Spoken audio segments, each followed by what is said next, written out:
അല്ലാഹുവേ, സ്വർഗ്ഗത്തിൽ പോകാൻ ആഗ്രഹമില്ലാത്ത ആരുമില്ല, സ്വർഗ്ഗത്തിൽ പോകണമെന്ന് ആഗ്രഹിക്കാത്ത ആരുമില്ല.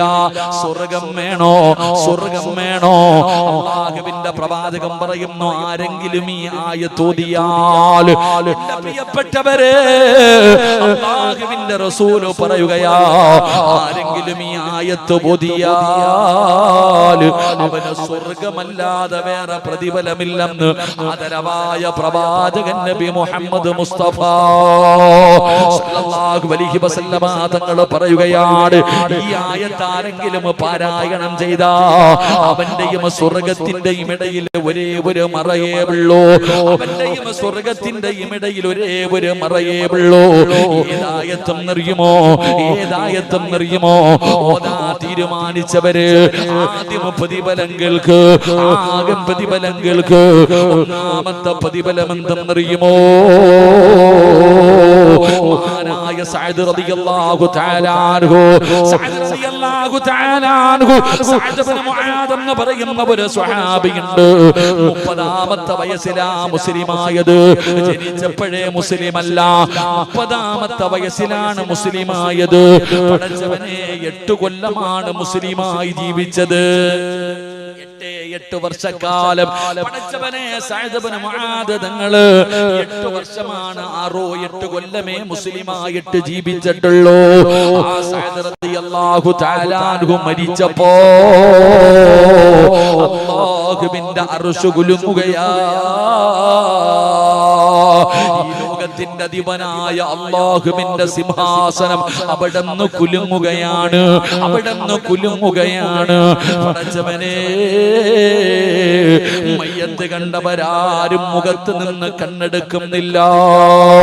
ജനാസ കാണാൻ വരുന്നവര് മുഴുവനും മുഖത്തേക്ക് നോക്കി നിൽക്കുകയാണ്.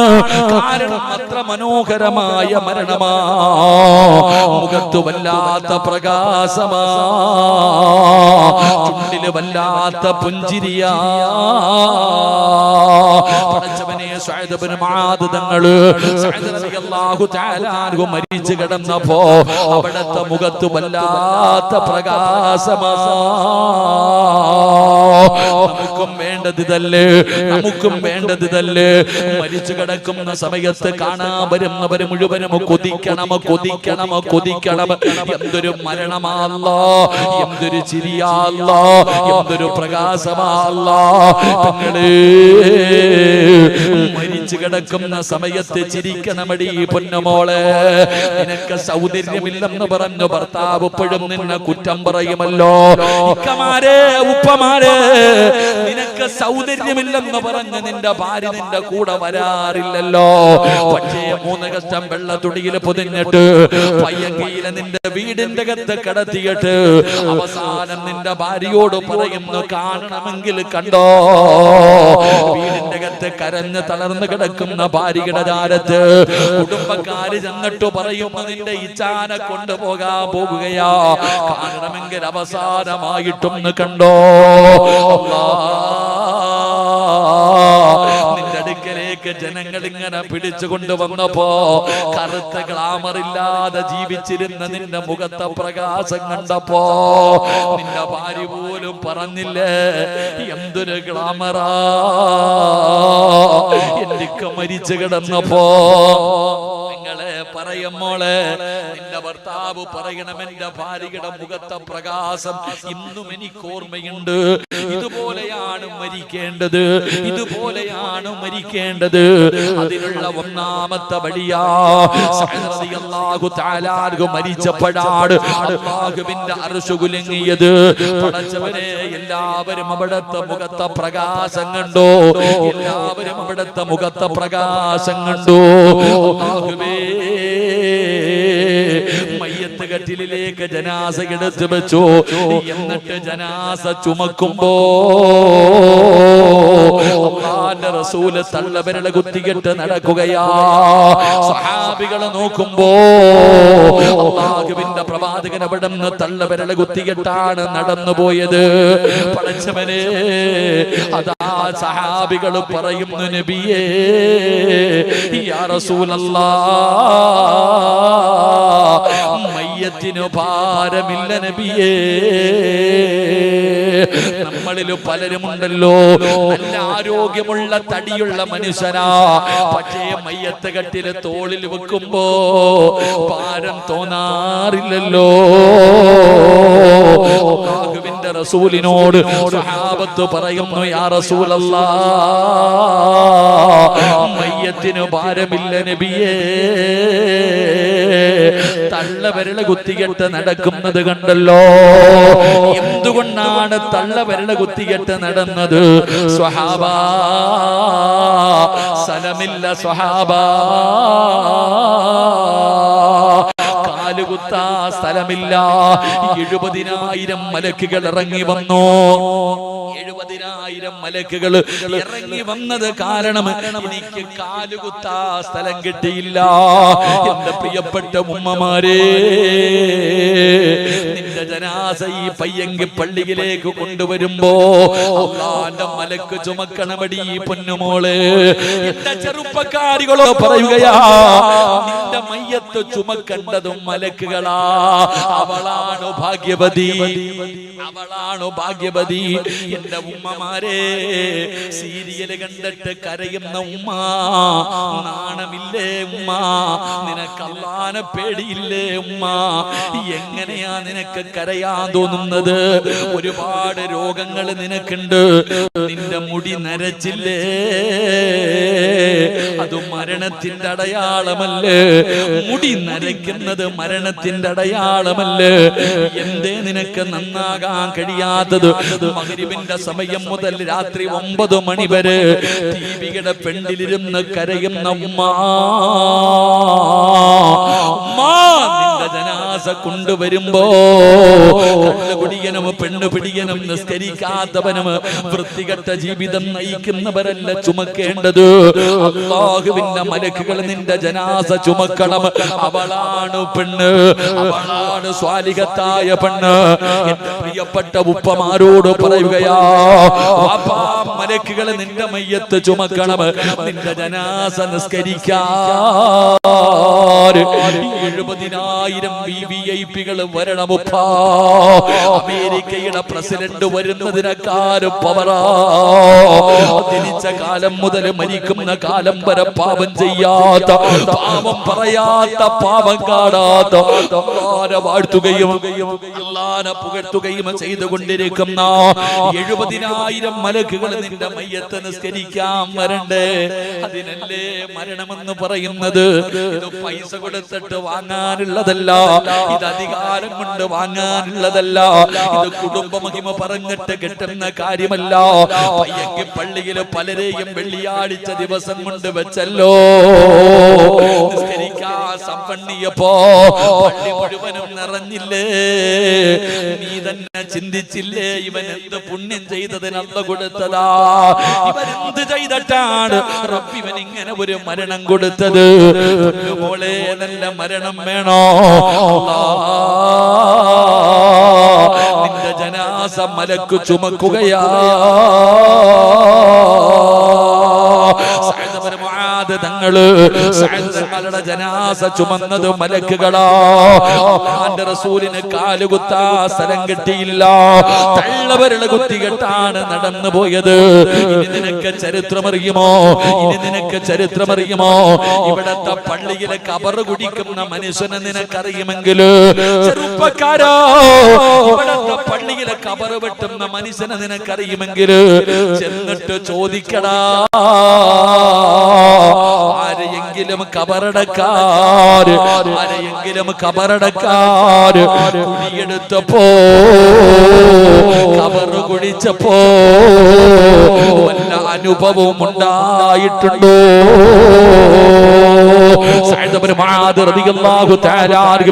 കബറടക്കുന്നതിന് വേണ്ടി കബറ് കുടിക്കുമ്പോ മണ്ണിന് സുഗന്ധമാ,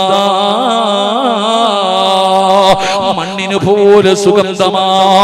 6 അടി മണ്ണിലെ മണ്ണുണ്ടല്ലോ, ആ മണ്ണിന് പോലെ സുഗന്ധമാ പെങ്ങള്. അതാ കബറ് കുടിക്കുന്ന മനുഷ്യനുണ്ടല്ലോ, കബറിന്റെ പണിയൊക്കെ പൂർത്തിയായി അവസാന കബറിനടിയിൽ നിന്ന് മണ്ണ് വാരിയെടുക്കുകയാ. അവസാനം കബർ കബറിനടിയിൽ നിന്ന് മണ്ണിങ്ങനെ തുടച്ചെടുക്കുമ്പോ ആരും കാണാതെ ഒരു പിടി മണ്ണ് മടിയിൽ വെക്കുകയാണ്. കാരണം സുഗന്ധമടിക്കുന്നു, മണ്ണിന് പോലും സുഗന്ധമാണ്. ആരും കാണാതെ മടിയിൽ വെച്ചു, ആരും കാണാതെ മടിയിൽ വെച്ചു. കബറടക്കി എല്ലാവരും പിരിഞ്ഞു പോയി. ഈ കബർ കുടിച്ച മനുഷ്യൻ തന്റെ വീട്ടിലേക്ക് കടന്നു ചെല്ലുമ്പോ തന്റെ അരയിലിരിക്കുന്ന മണ്ണിന് സുഗന്ധമാ, തന്റെ അരയിലിരിക്കുന്ന മണ്ണിന് പോലെ സുഗന്ധമാ. ഈ കബർ കുടിച്ച മനുഷ്യൻ അവിടെ നിന്ന് സ്വപ്നം കാണുകയാണ്. തങ്ങളെ സ്വപ്നം കാണുകയാ, തങ്ങളെ സ്വപ്നം കാണുകയാ. അവിടെ നിന്ന് ചോദിച്ചു, സഅദേ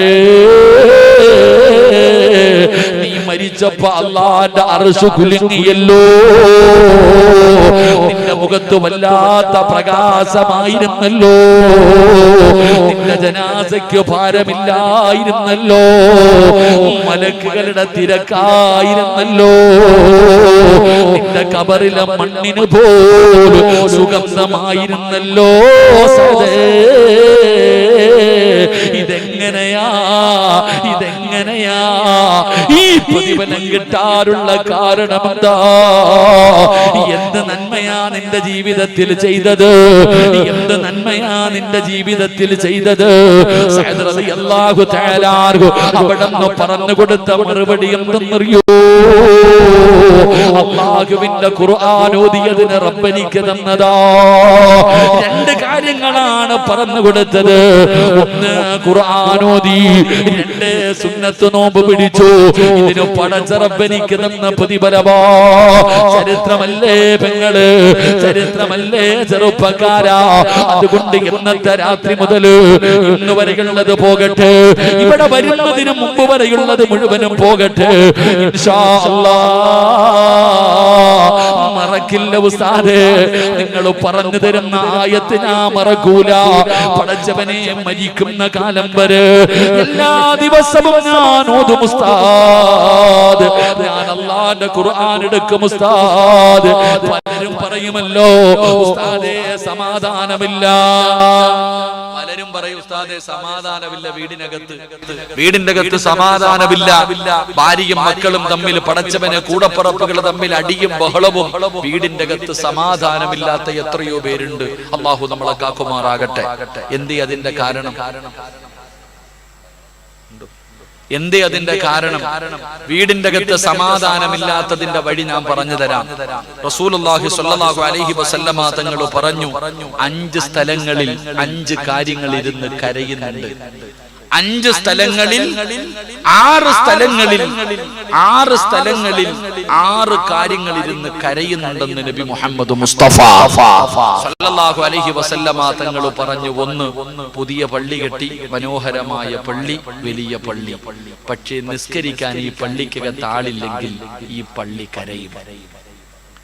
നിസ്കരിക്കാൻ ഈ പള്ളിക്കകത്ത് ആളില്ലെങ്കിൽ AC ഇല്ലയോ? AC ഉണ്ട്, ഇഷ്ടം പോലെ ഉണ്ട്, എല്ലാം ഉണ്ട്, അൽഹംദുലില്ലാ.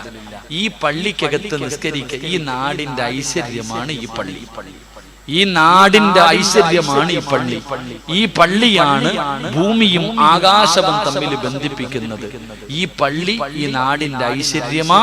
ഈ ഐശ്വര്യമായ പള്ളിക്കകത്ത് നിസ്കരിക്കാൻ ആളില്ലെങ്കിൽ ഇത് നിങ്ങൾക്ക് തന്നെ എതിരാ. അല്ലാഹു കാക്കുമാറാകട്ടെ.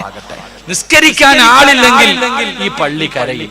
ഈ പള്ളി കരഞ്ഞ, ഈ പള്ളി കരഞ്ഞ, ഞാൻ ബാക്കി പറയൂല, വയലിന്റെ മജ്ലിസ. അല്ലാഹു കാക്കുമാറാകട്ടെ. ഉറക്കപ്പറ അല്ലാഹു കാക്കുമാറാകട്ടെ. പള്ളി കെട്ടിയ പള്ളി വന്ന് നിസ്കരിച്ചു കൊള്ളണം. ലാ സ്വലാത്ത ലിജാരിൽ മസ്ജിദി ഇല്ലാ ഫിൽ മസ്ജിദ്. പള്ളിയുടെ അടുത്തുള്ളവന് പള്ളിയിലെ ജമാഅത്തുള്ളൂ. പള്ളിയുടെ അടുത്തുള്ളവന് പള്ളിയിലെ ജമാഅത്തുള്ളൂ, വീട്ടിൽ ജമാഅത്തില്ല. അപ്പൊ സഹാബത്ത് ചോദിച്ചു, ആരാ പള്ളിയുടെ അടുത്ത് കിടക്കുന്നവർ? ബാങ്ക് വിളിക്കണ ശബ്ദം എവിടെ വരെ കേൾക്കുന്നുണ്ടോ അവന്മാര് മുഴുവനും ഇവിടെ വന്ന് 5 നേരം നിസ്കരിച്ചു കൊള്ളണം. അല്ലാഹു ഭാഗ്യം തരുമാറാകട്ടെ. അല്ലാഹു ഭാഗ്യം തരുമാറാകട്ടെ. എന്ത് ചെയ്യണം? ബാങ്ക് വിളിച്ചു കഴിഞ്ഞാൽ നിസ്കരിക്കണം. നിങ്ങൾ ആരും നിസ്കരിക്കാത്തവരല്ല, എല്ലാ പെണ്ണുങ്ങളും നിസ്കരിക്കുന്നവരാണ്. പക്ഷെ നിങ്ങൾക്കൊരു പോരായ്മയുണ്ട്. ഫവൈലുൽ ലിൽ മുസല്ലീൻ അല്ലദീന ഹും അൻ സ്വലാത്തിഹിം സാഹൂൻ വല്ലദീന ഹും യുറാഊന വയംനഊനൽ മാഊൻ. ഖുർആൻ പറഞ്ഞു, നിസ്കരിക്കുന്നവൻ നരകത്തിലാണ്. നിങ്ങളെല്ലാവരും നിസ്കരിക്കുന്നവരല്ലേ? ഒന്ന് കുലുക്കിയതല്ല, നിസ്കരിക്കുന്നവരല്ലേ? എപ്പോ ഞാൻ ഒരു സംശയം ചോദിക്കട്ടെ, ഈ പള്ളിയിൽ നിന്ന് 12:30 മുമ്പ് ളുഹ്ർ ബാങ്ക് വിളിക്കും, 12:30 മുമ്പ് ളുഹ്ർ ബാങ്ക് വിളിക്കും. നിങ്ങൾ എപ്പോഴാണ് നിസ്കരിക്കണം? പച്ചക്കറിയും അരിയണം, മീൻ വെട്ടണം, ചോറ് കഴുകണം, അരി കഴുകണം, ചോറ് വെക്കണം, ചോറ് ഊറ്റണം, കറി വെക്കണം. ഇതെല്ലാം കഴിഞ്ഞ് തിന്ന് കുളിച്ചു ഒരുങ്ങി ഒരു 3 മണിയാകുമ്പോ അൽഹംദുലില്ലാ പോയി നിസ്കരിക്കും. നീ ഏത് മദ്ഹബാ? ഇന്ന സലാത്ത കാലത്ത് അലൽ മുഅ്മിനീന കിതാബം മൗഖൂത. പിന്നെ എന്തിനാ ആമിനാത്ത ഈ മോദിയും കിടന്ന് വിളിക്കണത്? നിനക്ക് 3 മണിക്ക് നിസ്കരിക്കാനാണെങ്കിൽ, നിന്റെ ജോലിയെല്ലാം കഴിഞ്ഞിട്ട് നിസ്കരിക്കാനാണെങ്കിൽ പിന്നെ എന്തിനാ ഈ വിളിക്കണം? അവിടെയാണ് നീ സൂക്ഷിക്കേണ്ടത്. അപ്പൊ നീ പറയൂ, ഉസ്താദെ മീൻ കരി പറ്റി വിയർത്ത് നിൽക്കല്ലേ? എന്താ വിയർപ്പ് കുളി നിർബന്ധമാകുന്ന കാര്യമാണ്? മീൻ ചെയ്തു, മീൻ വെട്ടിക്കൊണ്ടിരിക്കുമ്പോ ഇത്തിരി മീന്റെ വെള്ളം വീണോ, കുളി നിർബന്ധമാകുന്ന കാര്യമാ? അത് കഴുകണം. ശരീരത്ത് വിയർപ്പുണ്ടോ? കഴുകണം. കയ്യും കാലും കഴുകിയിട്ട് ഓടിപ്പോയിട്ട് നിസ്കരിക്കണം. അല്ലാതെ ളുഹറും അസറും കൂടെ ഒരു ഒളുവിൽ പണിയുന്നുണ്ടല്ലോ, അത് വേണ്ട. ളുഹർ അസറും കൂടെ ഒറ്റ ഒളുവ്, ബാങ്ക് വിളിക്കാൻ സമയമാകുമ്പോ കുളിച്ചൊരുങ്ങി ഇങ്ങോട്ട് വന്നിരിക്കും, ആ ഒളുവിൽ തന്നെ അസറും കൂടെ നിസ്കരിച്ചിട്ട് ചായ അടിക്കും. അല്ലാഹുടെ പരലോകത്ത് നിന്നെ വിടുവോ അല്ലാഹ്? ഫവൈലുൽ ലിൽ മുസല്ലീൻ. നിസ്കരിക്കുന്നവർക്കാണ് വൈലെന്ന നരകം. അല്ലാഹു കാക്കുമാറാകട്ടെ. ബാങ്ക് വിളിച്ചു കഴിഞ്ഞാൽ തിന്നാനുള്ളത് അവിടെ കിടക്കട്ടെ, പോയി കയ്യും കാലും കഴുകിക്കോണം, ഒളുവെടുത്തോണം, നിസ്കരിച്ചോണം, പിന്നെ വന്നിട്ട് ബാക്കി ഉണ്ടാക്കണം, പിന്നെ കുളിച്ചോണം. അല്ലാതെ നിസ്കാരം നീട്ടരുത്, അള്ളാന്റെ മുമ്പിൽ കണക്ക് പറയേണ്ടി വരും. അല്ലാഹു കാക്കുമാറാകട്ടെ. അപ്പൊ ഞാൻ പറഞ്ഞു വന്ന എന്താപ്പാ, നിസ്കരിക്കാൻ ആളില്ലാതെ വന്ന ഈ AC പള്ളി കരയും. കരഞ്ഞു കഴിഞ്ഞാൽ ഈ നാടിൽ നന്നത് നാശമാണ്. അല്ലാഹു കാക്കുമാറാകട്ടെ. 2, ഖുർആൻ കരയും. ഖുർആൻ കരയും. എവിടെ ഇരുന്ന്? നിന്റെ വീടിന്റെ അലമാരിക്കകത്ത് നിരത്തി വെച്ചിട്ടുണ്ട് ഖുർആൻ. ഗൾഫിൽ നിന്ന് കൊണ്ടുവന്നതാ. സൗദിയിൽ ഉംറയ്ക്ക് പോയപ്പോ. തൊടാറുണ്ടോ? ചെലന്തി വല എടുത്ത് കളയാറുണ്ടോ? അതിന്റെ മുകളിലിരിക്കുന്ന പൊടി തുടയ്ക്കാറുണ്ടോ? ഞാൻ ഈ അടുത്തൊരു വീട്ടിൽ പോയി ഭക്ഷണം കഴിക്കാൻ പോയപ്പോ പറഞ്ഞു, ഉസ്താദെ ആകെ പ്രശ്നം ഉസ്താദ്, എന്തെങ്കിലും ഒന്ന് പറഞ്ഞതാ, എന്തെങ്കിലും. ഞാൻ ഒരായത്ത് കേൾക്കും, ഞാൻ പറഞ്ഞു ഞാനൊരു ആയത്ത് പറഞ്ഞു തരാം, ഓദിക്കോ. ഉസ്താദെ മൊബൈൽ ഏതായത്താ ഉസ്താദ് എഴുതിത്താ? ഞാൻ പറഞ്ഞു ഖുർആൻ എടുത്തോണ്ട് പോവാൻ, ഞാൻ കാണിച്ചു തരാം. എന്റെ റബ്ബേ, ഒരു ഖുർആൻ കൊണ്ടുവന്നു, തുറന്നത് മാത്രമേ എനിക്ക് ഓർമ്മയുള്ളൂ, ഉറുമ്പ് മുട്ടയിട്ടിരിക്കുന്നതിനകത്ത്. സുബ്ഹാനല്ലാഹ്. ആമിന, നിന്റെ വീടിനകത്തിരുന്നിട്ട് ഖുർആൻ കരയും നീ ഓതിയില്ലെങ്കിൽ. നീ ആ ഖുർആൻ തുറന്നില്ലെങ്കിൽ ഖുർആൻ നിന്റെ വീടിനകത്തിരുന്ന് കരയും. ആ കണ്ണീര് നിന്റെ കുടുംബം വരെ കരിച്ചു കളയും. അല്ലാഹു കാക്കുമാറാകട്ടെ. അതുകൊണ്ടാണ് നിന്റെ വീടിനകത്ത് സമാധാനമില്ലാത്തത്. ഖുർആൻ വീടിനകത്തിരുന്നിട്ട് കരയുകയാ, തേങ്ങുകയാ, പിന്നെങ്ങനെ നീ നന്നാകും? കൂടപ്പുറപ്പുകൾ തമ്മിൽ ബദർ യുദ്ധം നടക്കണ പോലെ യുദ്ധവാ. കണ്ട അടിയ മക്കള്, കണ്ട കീരിയും പാമ്പിനെ പോലെ പരസ്പരം കിടന്ന് തമ്മിലടിക്ക. ഭാര്യയും ഭർത്താവും ശത്രുക്കളാ. ഒരുത്തൻ നന്നാവുന്ന ഇവന് കണ്ടുകൂടാ, ഇവൻ നന്നാവേണ്ടത് അവന് കണ്ടുകൂടാ. കൂടപ്പുറപ്പുകൾ തമ്മിൽ ശത്രുത. ഭാര്യയും ഭർത്താവും പടച്ചവനെ ചങ്കും കരളുമായിരുന്നു. ഒരടിയുണ്ടായി പിണങ്ങിക്കഴിഞ്ഞാൽ പാപ്പ വരെ പീഡിപ്പിച്ചു എന്ന് കേസ് കൊടുക്കും. അല്ലാഹു കാക്കുമാറാകട്ടെ. അല്ലേ? അല്ലാഹു നമുക്ക് ഈമാൻ നൽകുമാറാകട്ടെ. ഞാൻ പറഞ്ഞു വന്നത് ഖുർആൻ. അത് വീടിനകത്ത് ഓതാതിരുന്നാൽ അത് കരയും, അത് നിനക്ക് നാശമാണ്. അല്ലാഹു കാക്കുമാറാകട്ടെ. സമയം 11 മണിയായി. ഇൻഷാ അല്ലാഹ് നിർത്തിക്കൂടെ? ഒരു 10 മിനിറ്റും കൂടെ സമയമുണ്ടോ? ഒരു 15 മിനിറ്റ് ഇരുന്നൂടെ? ഇൻഷാ അല്ലാഹ്.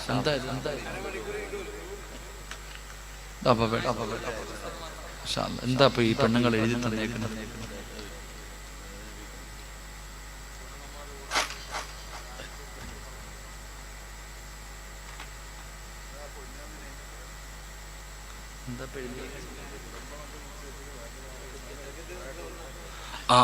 നല്ല അൽഹംദുലില്ലാ. ഇത് ആരാണോ എഴുതി തന്നത് അദ്ദേഹത്തിന്, അവർ ആരാണോ പെണ്ണോ ആണ്, അല്ലാഹു ദീർഘായുസ്സ് കൊടുക്കുമാറാകട്ടെ. ഇതിനുള്ള മറുപടി ഞാൻ അവസാനം പറഞ്ഞുതരാം കേട്ടോ, ഓർമ്മിപ്പിക്കണം കേട്ടോ. കുടുംബ ബന്ധം മുറിച്ച ആൾക്കാർ വയലിന്റെ മജ്‌ലിസിൽ വന്നിരുന്നിട്ട് വല്ല കാര്യമുണ്ടോ എന്നുള്ളതാ ചോദ്യം. കുടുംബ ബന്ധം മുറിച്ചിട്ട് ഈ വയലിന്റെ മജ്‌ലിസിൽ വന്നിരിക്കുന്ന ആരെങ്കിലും ഉണ്ടെങ്കിൽ അതിനൊരു മറുപടി അപ്പൊ നിങ്ങൾ ചോദിച്ചിരിക്കുന്നത്. നബി സല്ലല്ലാഹു അലൈഹി വസല്ലമ തങ്ങൾ ദുആ ചെയ്യാൻ സമയമാകുമ്പോ അവിടെ നിന്ന് പറയുമായിരുന്നു, കുടുംബ ബന്ധം മുറിച്ച ആരെങ്കിലും ഉണ്ടെങ്കിൽ എഴുന്നേറ്റ് പൊക്കോളാൻ പറയും. ഇവിടെ ആരും ഇരിക്കരുത്. കുടുംബ ബന്ധങ്ങൾ മുറിച്ച ആരെങ്കിലും ഉണ്ടെങ്കിൽ ഈ മജ്‌ലിസിൽ ഇരിക്കരുത്, നിങ്ങൾ എഴുന്നേറ്റ് പോകും. നിങ്ങൾ ഇവിടെ ഇരുന്ന ദുആ സ്വീകരിക്കില്ല. കുടുംബ ബന്ധം മുറിച്ച ആരെങ്കിലും ഈ മജ്‌ലിസിൽ ഇരിപ്പുണ്ടെങ്കിൽ അവർ എഴുന്നേറ്റ് പോകണം. ഇവിടെ ഇരുന്നാൽ ദുആ സ്വീകരിക്കൂല എന്ന് മഹാനായ നബിയുനാ റസൂലുള്ളാഹി അവിടെ നിന്ന് പറഞ്ഞു വിടുമായിരുന്നു. ഇത് മതി. ആ മുറിച്ച ആള് 3 ദിവസത്തിൽ കൂടുതൽ ഒരാള് പിണങ്ങിയിരിക്കരുത്. ഈ പരാതി തന്ന സഹോദരിയോട് നീ എന്ത് ചെയ്യണമെന്നറിയോ? ധൈര്യമായിട്ട് നിന്നോട് പിണങ്ങിയിരിക്കുന്ന ആളോട് പോയി നീ സലാം പറയണം. അവള് മടക്കുകയോ മടക്കാതിരിക്കുകയോ കളിയാക്കുകയോ കളിയാക്കാതിരിക്കുകയോ ആട്ടിയിറക്കുകയോ എന്തു വേണമെങ്കിലും ചെയ്യട്ടെ, നീ സലാം പറഞ്ഞ നിനക്ക് സ്വർഗത്തിൽ അല്ലാഹു ഒരു വീട് തരുമെന്ന് നബി മുഹമ്മദ് മുസ്തഫ. മടക്കുന്നതും മടക്കാതിരിക്കുന്നത് അവളുടെ ഇഷ്ടം. നീ എന്തിനാ പേടിക്കണേ? നീ പോയിട്ട് സലാം പറ, നീ രക്ഷപ്പെടും. അല്ലാഹു രക്ഷപ്പെടുത്തുമാറാകട്ടെ. എന്റെ പ്രിയപ്പെട്ട സഹോദരങ്ങളെ, അതുകൊണ്ട് അല്ലാഹുവിന്റെ പരിശുദ്ധമായ ഖുർആൻ, ആ ഖുർആൻ ഊതിയാൽ നിങ്ങൾക്ക് നല്ല മരണമാണ്. മനോഹരമായ മരണം അല്ലാഹു നൽകുകയാണ്. പടച്ചറപ്പേ, മലക്കുകൾ നിന്റെ ജനാസ ചുമക്കാൻ കടന്നു വരികയാ. എന്റെ പ്രിയപ്പെട്ട സഹോദരങ്ങളോട് സഹോദരിമാരോട് ഒരായത്ത് ഞാൻ പറഞ്ഞു തരാം. അല്ലാഹുവിന്റെ പരിശുദ്ധമായ ഖുർആനിലെ ഈ ആയത്ത് പാരായണം ചെയ്താ അല്ലാഹു തരുന്ന പ്രതിഫലം എന്തെന്നറിയോ? നിന്റെയും സ്വർഗത്തിന്റെയും ഇടയിൽ ഒരേ ഒരു മറയേ ഉള്ളൂ. ഇത് ഓതുന്ന മനുഷ്യന്റെയും സ്വർഗത്തിന്റെയും ഇടയിൽ ഒരേ ഒരു മറയേ ഉള്ളൂ. എന്താ മറയെന്നറിയോ? മരിച്ചാലേ സ്വർഗത്തിൽ പോകാൻ പറ്റൂ. ഈ ആയത്ത് ഓതുന്ന മനുഷ്യൻ മരിച്ചാൽ അവന് സ്വർഗത്തിലാ. ഈ ആയത്ത് ഓതുന്ന മനുഷ്യൻ മരിച്ചാൽ അവന് സ്വർഗത്തിലാ. ഏതായത്തെന്നറിയോ? എല്ലാവർക്കും അറിയുന്ന ആയത്താ. എല്ലാവർക്കും അറിയുന്ന ആയത്താണ്. നമ്മളിൽ പലരും ഓതില്ലല്ലോ, നമ്മളിൽ പലരും ഓതാറില്ലല്ലോ. അല്ലാഹുവിന്റെ പ്രവാചകൻ അബീ ഉമാമത്തുൽ ബാഹിരി റളിയല്ലാഹു തആല അൻഹു, മഹാനായ അബൂ ഉമാമ റളിയല്ലാഹു തആല അൻഹു പറയുകയാ, ഏതായത്തും അറിയുമോ?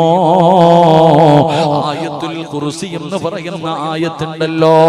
അല്ലാഹുവിന്റെ പരിശുദ്ധമായ ഖുർആനിലെ ആയത്തുൽ കുർസി ഉണ്ടല്ലോ. അല്ലാഹു ലാ ഇലാഹ ഇല്ലാ ഹുവൽ ഹയ്യുൽ ഖയ്യൂം ലാ തഅഖുദുഹു സിനത്തുൻ വലാ നൗമുൻ ലഹു മാ ഫിസ് സമാവാതി വമാ ഫിൽ അർള് അല്ലദീ യസ്ഫഉ ഇൻദഹു ഇല്ലാ ബിഇദ്നിഹി യഅലമു മാ ബൈന ഐദീഹിം വമാ ഖൽഫഹും. ആയത്തുൽ കുർസി ഓതാൻ അറിയാത്തവരില്ലല്ലോ. ഓതണം പെങ്ങളെ. 5 വഖത്ത് നമസ്കാരം കഴിഞ്ഞാൽ നിങ്ങൾ ആയത്തുൽ കുർസി പാരായണം ചെയ്യണേ. അല്ലാഹു തരുന്ന പ്രതിഫലം എന്തെന്നറിയുമോ? നിനക്ക് സ്വർഗമല്ലാതെ വേറൊരു പ്രതിഫലമില്ല. നിനക്ക് സ്വർഗമല്ലാതെ മറ്റൊരു പ്രതിഫലമില്ല. അതുകൊണ്ട് എന്റെ പ്രിയപ്പെട്ടവരോട് പടച്ചവനെ 11 മണി കഴിഞ്ഞിരിക്കുകയാ. എപ്പോഴെവിടെ വെച്ചാ മരണം വരുന്നതെന്നറിയില്ല. ഏത് രീതിയിലാണ് വരുന്നതെന്നറിയില്ല. പടച്ചവനെ എപ്പോ വേണമെങ്കിലും മരണം കടന്നു വരുമല്ലോ. ക്യാൻസർ ഉള്ളവര് മാത്രമല്ല മരിക്കുന്നത്, മാരകമായ രോഗങ്ങളുള്ളവര് മാത്രമല്ല മരിക്കുന്നത്. ഒരു പനിയോ തലവേദന പോലുമില്ലാതെ റോഡിലൂടെ നടന്നു പോകുന്ന എത്രയോ പേര് മരിക്കുന്നല്ലോ. ഇന്നേ ചിന്തിക്കാത്തത് തുഅമ്മിലു ഫിദ്ദുനിയാ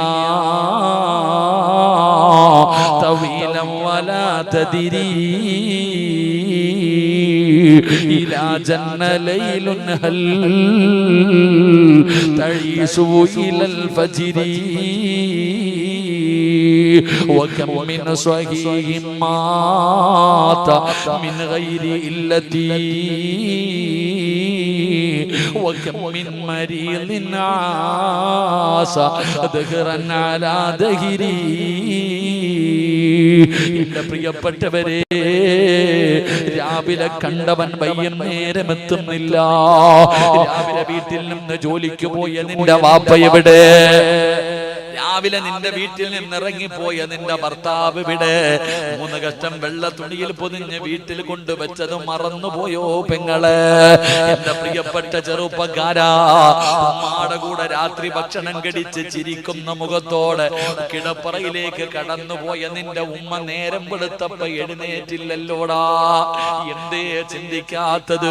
നിന്റെ വീട്ടിൽ നിന്ന് മയ്യത്ത് കട്ടിൽ എത്ര പേരെ കൊണ്ടുപോയിട്ടുണ്ട്? എന്തേ ചിന്തിക്കാത്തത്? എന്റെ പ്രിയപ്പെട്ട പെങ്ങളെ, ഒരു രോഗമില്ലാത്തവർ വീണ് മരിച്ചു പോകുന്നില്ലേ? പടച്ചവനെ, 2-3 ദിവസം മുമ്പ് നമ്മളൊരു വീഡിയോ കണ്ടു. ഓരോ മനുഷ്യനും കരയാതെ കാണാൻ പറ്റൂല, കരയാതെ കാണാൻ പറ്റൂല. ഒരു കുടുംബത്തിലെ 5 പേര് പടച്ചവനെ എയർപോർട്ടിൽ വന്നിറങ്ങി. കൊണ്ടുപോകാൻ കുടുംബക്കാര് ചിരിക്കുന്ന മുഖത്തോടെ വന്നില്ല. സാധാരണ ഗൾഫിൽ നിന്ന് പ്രവാസി വരുമ്പോ, ലഗേജുമായിട്ട് ഇറങ്ങി വരുമ്പോ ഓടിച്ചെന്ന് കെട്ടിപ്പിടിച്ച് ചുംബനം കൊടുത്ത് സ്നേഹത്തോടെ തമാശകൾ പറഞ്ഞ് വണ്ടിയിൽ വീട്ടിലേക്ക് വരുമല്ലോ. എങ്കിലൊരു കുടുംബത്തിലെ ഒരു ഉപ്പയും ഒരു ഉമ്മയും 3 മക്കളും എയർപോർട്ടിന്റെ പുറകിലെ വാതിലിന്റെ മുന്നിൽ വന്നിറങ്ങി. 5 ആംബുലൻസ് നിരന്ന് നിന്നു. ഓരോന്നിനെയും എടുത്ത് അതിനകത്ത് കയറ്റി. ഇത്രയേ ഉള്ള ചെറുപ്പക്കാരാ, ഇത്രയേ ഉള്ള പൊന്നുമക്കളെ, എത്ര പെട്ടെന്നാ മരണം വരുന്നത്. അതുകൊണ്ട് ഞാൻ ഓർമ്മപ്പെടുത്തുകയാ, മരിക്കുമ്പോ വെറുതെ മരിക്കല്ലേ, ഈമാനോടുകൂടി മരിക്കണേ, ഈമാനോടുകൂടി മരിക്കണേ. ജീവിച്ചിരിക്കുന്ന കാലത്ത് നീ കൊലകൊമ്പനാണെന്ന് പറയാൻ എല്ലാവരും കാണും. പക്ഷേ എപ്പോഴാണ് നീ നല്ലവനെന്നറിയോ? പടച്ചവനെ, ഇരിക്കുന്ന ഹാജിയാക്കന്മാര് ഇവര് നല്ലവരാണെന്ന് ഇപ്പൊ പറയാ 100 പേരുണ്ട്. പള്ളി കെട്ടിക്കൊടുക്കാൻ മുൻപന്തിയിൽ നിന്നല്ലോ, ഒരുപാട് നന്മകൾ ചെയ്യുന്ന മനുഷ്യനാണല്ലോ. പക്ഷേ ഷംസുവിന്റെ വാപ്പ എപ്പോഴാ നല്ലവനാകുന്നതെന്നറിയോ? 3 കഷ്ടം വെള്ള തുണിയിൽ പൊതിഞ്ഞിട്ട് അദ്ദേഹത്തിന്റെ വീടിന്റെ അകത്ത് മലർത്തി കിടത്തുമ്പോ ഈ നാട്ടുകാരിൽ 40 പേര് പറയണം അദ്ദേഹം നല്ലവനാ. പെങ്ങളെ, നിന്റെ മയ്യത്ത് കണ്ടിട്ട് പോകുന്ന 40 പേര് നിന്നെ കുറിച്ച് പറയണം നീ നല്ലവളാണെന്ന്. അപ്പോഴാ നീ സ്വർഗത്തിന്റെ അവകാശിയാകുന്നത്. ഇത് വെറുതെ കിട്ടുന്നതല്ല, ഇത് പൈസ കൊടുത്ത് വാങ്ങുന്നതല്ല, ഇത് റബ്ബ് തരുന്ന ഒരു അംഗീകാരവാ.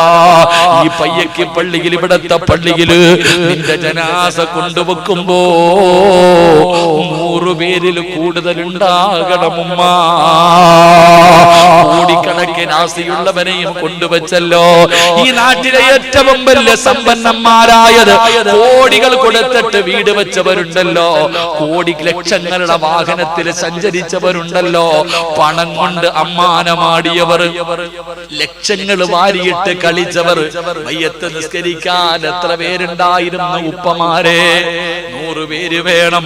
അല്ലാഹുമ്മ ഗുഫിർ ലഹു, അല്ലാഹുമ്മ ഇർഹംഹു. 100 പേര് നിന്റെ മയ്യത്തിന്റെ മുന്നിൽ നിന്നിട്ട് റബ്ബിനോട് പറയണം, പുറത്തു കൊടുക്കണേ അല്ലാ. ആ ദുആ തള്ളില്ല, ആ ദുആ തള്ളപ്പെടില്ല. അതുകൊണ്ട് എന്റെ പ്രിയപ്പെട്ടവരോട് പറയുകയാ, എപ്പോഴെവിടെ വെച്ചാ മരണം വരുന്നതെന്നറിയില്ല.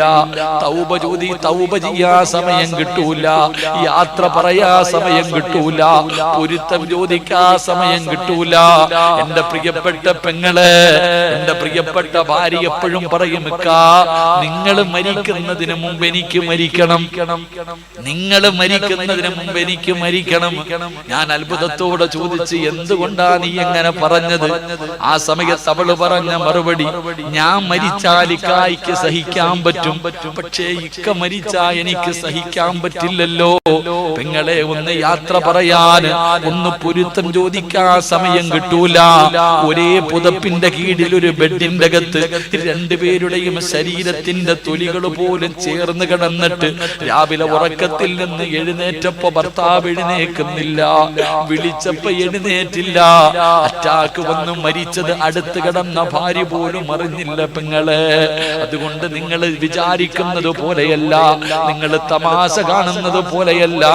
ഒരു കാര്യം ചോദിക്കട്ടെ, കോഴി അറുത്തിടുമ്പോ കോഴി കിടന്ന് പിടയുന്നത് കാണുമല്ലോ. ഇറച്ചിക്കടയിൽ പോയിട്ട് കോഴിയെ വാങ്ങും, കോഴി അവൻ അറുത്തിടുമ്പോ അത് ചിറകിട്ടടിക്കും, തലയിട്ടടിക്കും, കൈകാലിട്ടടിക്കും, പെടഞ്ഞു പെടഞ്ഞു പെടഞ്ഞിങ്ങനെ കിടന്നു മരിക്കുമ്പോ നമ്മൾ നോക്കി നിൽക്കുന്നവരാ. പക്ഷേ എന്തിനാണ് അതങ്ങനെ ചെയ്യുന്നതെന്ന് ചിന്തിച്ചിട്ടുണ്ടോ? എന്തുകൊണ്ടാ? രസത്തോടെ ഞാനും നിങ്ങളും നോക്കി നിൽക്കുമല്ലോ. വലിയ പെരുന്നാളിനെ പോത്തിനറുക്കുന്നത് കാണാൻ പോകുന്നവരുണ്ടല്ലോ, കയ്യും കാലും തലയും ഇട്ടടിച്ചത് മരിക്കുമ്പോ നമ്മൾ നോക്കി നിന്ന് മൊബൈലിൽ പിടിക്കുന്നവരാ. സത്യത്തിൽ എന്തുകൊണ്ടാ ഇതിങ്ങനെ പിടയുന്നത്? മരണവേദന സഹിക്കാൻ പറ്റാഞ്ഞിട്ടല്ലേ? മരണവേദന സഹിക്കാൻ കഴിയാത്തത് കൊണ്ടല്ലേ ഉമ്മ കോഴി കടന്ന് പിടയുന്നത്? അതെത്ര ഭാഗ്യമുള്ള ജീവിയാ, അതെത്ര ഭാഗ്യമുള്ള ജീവിയാ. നീ പറയും പ്രസവത്തിന് മരണവേദനയാണെന്ന് പറയരുത്. പ്രസവത്തിനൊരിക്കലും മരണവേദനയല്ല, മരണവേദനയുടെ ഒരു അംശമേ ഉള്ളൂ. മരണവേദനയുടെ ഒരു അംശമേ ഉള്ളൂ പ്രസവ വേദനയ്ക്ക്. നീ പ്രസവിക്കുന്ന സമയം കൂടിപ്പോയാ ഒരു ഡോക്ടറും 4 നേഴ്സുമാരും നിന്റെ കൈകാലും പിടിച്ചു. അത്രയല്ലേ ഉള്ളൂ, അത്രയല്ലേ ഉള്ളൂ. എങ്കിലൊരു മനുഷ്യന്റെ റൂഹ് പിടിക്കുമ്പോ 70,000 മലക്കുകൾ നിന്റെ കയ്യും കാലും പിടിക്കുമ്മ.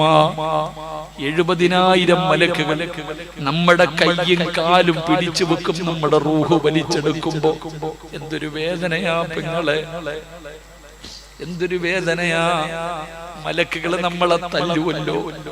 കല്ലാ ഇദാ ബലഗതി തറാഖിയ വകീല മൻ റാഖ് വലന്ന അന്നഹുൽ ഫിറാഖ് വൽതഫത്തി സാഖു ബിസാഖ് ഇലാ റബ്ബിക യൗമഇദിനിൽ മസാഖ്. ഇവര് നമ്മളെ തല്ലുവല്ലോ. വിളിക്കടാ സിറാജ, നിന്നെ കൊണ്ടുപോകാൻ വന്നതാടാ, നിന്നെ രക്ഷപ്പെടുത്താൻ ആരെ വേണമെങ്കിലും നീ വിളിക്കും എന്ന് പറഞ്ഞുകൊണ്ട് തല്ലിച്ചതച്ചുകൊണ്ട് റൂഹ് പിടിക്കുന്ന രംഗം. ഇതൊന്നും കളിയല്ലല്ലോ, ഇതൊന്നും തമാശയല്ലല്ലോ. എന്തേ ചിന്തിക്കാത്തത്? വയത് കേട്ട് ഇങ്ങനെ പോയിട്ട് കാര്യമൊന്നുമില്ല. ജീവിതത്തിൽ എന്തെങ്കിലുമൊക്കെ മാറ്റം വേണ്ടേ പെങ്ങളെ? മഹാനായ ആദരവായ പ്രവാചകൻ നബി മുഹമ്മദ് മുസ്തഫ സല്ലല്ലാഹു അലൈഹി വസല്ലമ തങ്ങൾ മരിക്കുന്നതിന്റെ തലേ ദിവസം തന്റെ വീടിനകത്തിരുന്ന അവസാനത്തെ ദിർഹവും എടുത്തു. തന്റെ വീടിന്റെ അകത്തുണ്ടായിരുന്ന അവസാനത്തെ ദിർഹവും എടുത്തിട്ട് ആയിഷ ബീവിയുടെ കയ്യിൽ കൊടുത്തിട്ട് പറഞ്ഞു, പാവങ്ങൾക്ക് കൊണ്ടുട്, ഇത് പാവങ്ങൾക്ക് കൊണ്ടുപോയി കൊടുക്ക്. എന്റെ വീടിന്റെ അകത്ത് 1 രൂപ പോലും നീ വെക്കരുത്. എല്ലാം കൊണ്ടുപോയി കൊടുത്തു. നമുക്ക് പള്ളിക്ക് ചോദിച്ചാ കൊടുക്കാനില്ല, കടം വീട്ടാ ചോദിച്ചാ കൊടുക്കാനില്ല, നല്ല കാര്യങ്ങൾക്ക് വേണ്ടി ചോദിച്ചാ കൊടുക്കാനില്ല. അവസാനത്തെ ദിർഹവും സദഖ കൊടുത്ത നബി മുഹമ്മദ് മുസ്തഫ സല്ലല്ലാഹു അലൈഹി വസല്ലമ തങ്ങൾ പിറ്റേ ദിവസം അസ്റായിൽ വന്ന് റൂഹ് പിടിക്കുമ്പോ റസൂലുള്ളാഹ് കരയാൻ തുടങ്ങി, മുത്തുനബി കരയാൻ തുടങ്ങി. എന്നിട്ട് ചോദിക്കുന്നു, അസ്റായിലേ, എന്തൊരു വേദനയാ അസ്റായിലേ, എന്തൊരു വേദനയാ അസ്റായിലേ, നിനക്കൊന്ന് പതുക്കെ പിടിക്കാൻ പറ്റുമോ അസ്റായീൽ? അസ്റായീൽ അലൈഹിസ്സലാം പറഞ്ഞു, എനിക്കറിയില്ല നബിയേ, ഇതിനേക്കാളും മയമായിട്ട് റൂഹ് പിടിക്കാൻ എനിക്കറിയില്ല നബിയേ. അസ്റായീൽ പോലും കരഞ്ഞില്ലേ ചെറുപ്പക്കാരാ? അള്ളാഹുവിന്റെ പ്രവാചകന് വേദന സഹിക്കാൻ കഴിയാതെ എഴുന്നേക്കും, തിരിച്ചു കിടക്കും, തിരിഞ്ഞും മറിഞ്ഞും കിടക്കും. അടുത്തിരിക്കുന്ന പാത്രത്തിന്റെ അകത്ത് നിന്ന് വെള്ളം കോരിയിട്ട് മുഖത്തൊഴിക്കുകയാ. ഈ ലോകം തന്നെ പടയ്ക്കാൻ കാരക്കാരായ മുത്തുനബിയുടെ അവസ്ഥയാണ്. അള്ളാന്റെ റസൂലിന്റെ വഫാത്തിന്റെ വേളയിലാണ് ആയിഷ എന്ന പ്രിയപ്പെട്ട ഭാര്യ, മക്കളില്ല പെങ്ങളെ നീ പഠിക്കേണ്ട പാഠം, നീ പ്രസവ വേദന അനുഭവിച്ചവളാണ്. ആയിഷ ബീവിക്ക് ആ വേദന പോലും അറിയില്ല. കാരണം ആയിഷ ബീവിക്ക് മക്കളില്ല. ആയിഷ ബീവിക്ക് മക്കളില്ലായിരുന്നു. ആയിഷ ബീവിയുടെ മടിയിലാണ് മുത്തുനബി കിടന്നത്. ആയിഷ ബീവി ഇങ്ങനെ മുത്തുനബിയുടെ മുഖത്ത് തുണി മുക്കിയിട്ട് ഇങ്ങനെ തുടച്ചു കൊടുക്കുമ്പോ റസൂലുള്ള പറഞ്ഞു, ആയിഷ ആയിഷ ഇന്നലിൽ മൗതി ലസക്കറാ, മരണത്തിന് വല്ലാത്ത വേദനയുണ്ട് ആയിഷ, ഒരുങ്ങണേ ആയിഷ.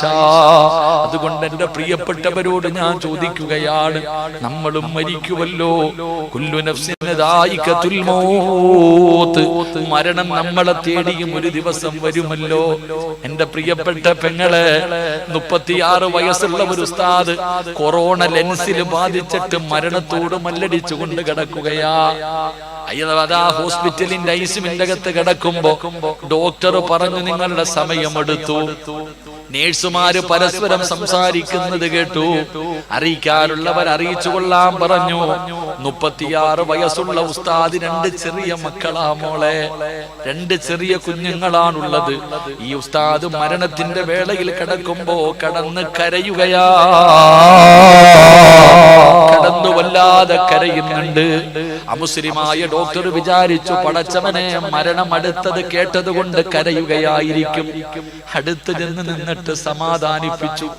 ഞങ്ങൾ ചെയ്യാനുള്ളതൊക്കെ ചെയ്തു, ഇനി എല്ലാം ദൈവത്തിന്റെ കയ്യിലാണ്. നിങ്ങൾ കരയരുത്, നിങ്ങൾ പ്രാർത്ഥിക്ക്, നിങ്ങൾ കരയരുത്. ആ സമയത്ത് ആ ഉസ്താദ് പറഞ്ഞു, ഞാൻ മരിക്കാൻ പേടിച്ചിട്ട് കരയുകയല്ല. എന്റെ ഉമ്മയുടെ വയറ്റിൽ കിടന്നപ്പോഴേ അല്ല എന്റെ മരണം എഴുതി വെച്ചിട്ടുണ്ട്. അത് എന്തായാലും വരുമല്ലോ, അത് എന്തായാലും വരുമല്ലോ.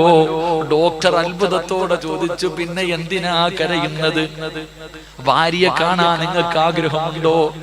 നിങ്ങളുടെ മക്കളെ കാണാൻ നിങ്ങൾക്ക് ആഗ്രഹമുണ്ടോ? അവരടുത്തില്ലാത്തത് കാരണം നിങ്ങൾ കരയുകയാണോ? ആ മനുഷ്യൻ പറഞ്ഞു അല്ല. ആ മനുഷ്യൻ പറഞ്ഞു അല്ല. പിന്നെ ഞാൻ എന്തിനാ കരയുന്നതെന്നറിയോ? ഞാൻ എന്തിനാ കരയുന്നതെന്നറിയോ? എന്റെ കയ്യിൽ നന്മകളൊന്നുമില്ലല്ലോ. ഈ 36ാമത്തെ വയസ്സിൽ ഞാൻ എങ്ങും മരിച്ചുപോയാ അള്ളാന്റെ മുന്നിൽ കൊണ്ടുപോകാൻ എന്റെ കയ്യിലൊന്നുമില്ലല്ലോ, ഒന്നും ചെയ്തു വെച്ചിട്ടില്ലല്ലോ. പാപ്പാ, നിനക്ക് 50 വയസ്സ് 60 വയസ്സായില്ലേ?